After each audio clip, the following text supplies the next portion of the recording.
በእንግሊዘኛ ቋንቋ ትምህርት በመጀመሪያ ዲግሪ ከመቱ ዩኒቨርሲቲ የተመረቁት የ50 ዓመቱ ጎልማሳ አምሳሉ መኮንን የልጅነት ህልማቸው መሳካቱን ይናገራሉ።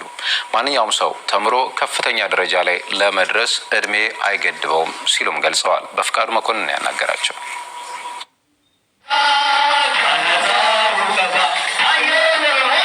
ተመራቂ አምሳሉ መኮንን ተወልደው ያደጉት በሆሮ ጉድሩ ወለጋ ሲሆን በደርግ ዘመን በብሔራዊ ውትድርና ምክንያት ትምህርታቸውን ከ8ኛ ክፍል ማቋረጣቸውን ይገልጻሉ።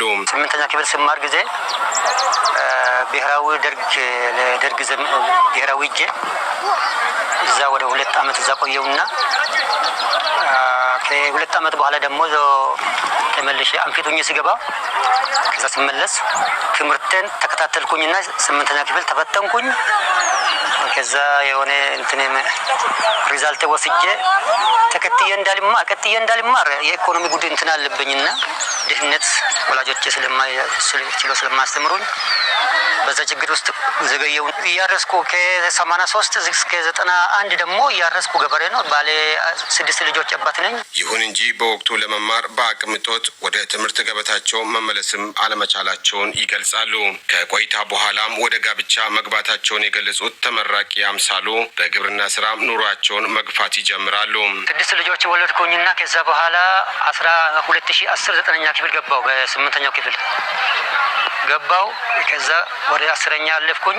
10ኛ ክፍል ደግሞ ተማርኩ። ከዛ ማትሪክ ወሰድኩኝ። የ10ኛን ክፍል ማትሪክ ወስጄ ወደ ፕሪፓራቶሪ አለፍኩኝ። 11 እና 12 ፕሪፓራቶሪም ገብቼ የተማርኩኝ ሳለ 12ኛ ደረስኩኝ። 12ኛ ደግሞ ማትሪክ ተፈተንኩኝ፣ ተሳካልኝ። በዛው እንግዲህ ቀጠልኩበትና 43 ትምህርት ዩኒቨርሲቲዎች አሉ። ከዩኒቨርሲቲዎቹ አንደኛ አምቦ ነው ሞላሁት። ይሄን 9ኛ ላይ ነው ሞላሁት። ዲፓርትመንት እንግሊዘኛ ነው። በእንግሊዘኛ ዲፓርትመንት እዚህ መጣውና እዚህ ተማርኩኝ። ኤግዚት ኤግዛም ተፈተንኩኝ፣ ተሳካልኝ። 6 ልጆችን ያፈሩት ተመራቂ አምሳሉ ሆኖም ከዩኒቨርሲቲ መመረቅ ደግሞ የልጅነት ህልማቸው ስለነበር ተስፋ ሳይቆርጡ ወደ ትምህርታቸው በመመለስም መማር ይጀምራሉ። በ2013 ትምህርታቸውን በማጠናቀቅ ወደ ዩኒቨርሲቲ የሚያስገባቸውን ውጤት በማግኘታቸው መቱ ዩኒቨርሲቲ በመግባትም እንግሊዘኛ ቋንቋ መማር ይጀምራሉ። ለ4 ዓመት ትምህርታቸውን ተከታትለው የመውጫ ፈተና በማለፋቸው ከዩኒቨርሲቲው በመጀመሪያ ዲግሪም ተመርቋል። በተለያዩ ውጣ ውረድ ትምህርታቸውን ተከታትለው የተመረቁት ተመራቂ አምሳሉ ደስታቸው ከፍተኛ መሆኑን ገልጸው ምንም እንኳ ቤተሰብ እያስተዳደሩ ለመማር አቅም ባይኖራቸውና እድሜያቸውን ብገፋ ትምህርታቸውን ለመቀጠል ፍላጎት እንዳላቸውም ይገልጻሉ።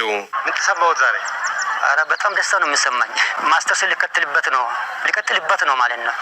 በሚመጣው 2018 ዓመት ማስተር ከጨረስኩኝ ደግሞ እስከ ፒኤች ደረጃ እንዲደርስ የሆነ ጉጉት አለብኝና እስከዛ በቃ እየበረታው ነውኝና ይሰራለሁ ነው ብዬ ነው ማምነው እና ወደ ኋላ ያሉት ደግሞ ለትውልድ ምሳሌ እንዲሆንላቸው ነው። ልጆችንም ደግሞ በደንብ ለማስተማር ከዚህ ከወጣው ህብረተሰቡንም ለማስተማር ማለት ነው። ለኦቤን ለተጠናከረው ዘገባ በፍቃዱ መኮንን ነኝ ከመቱ።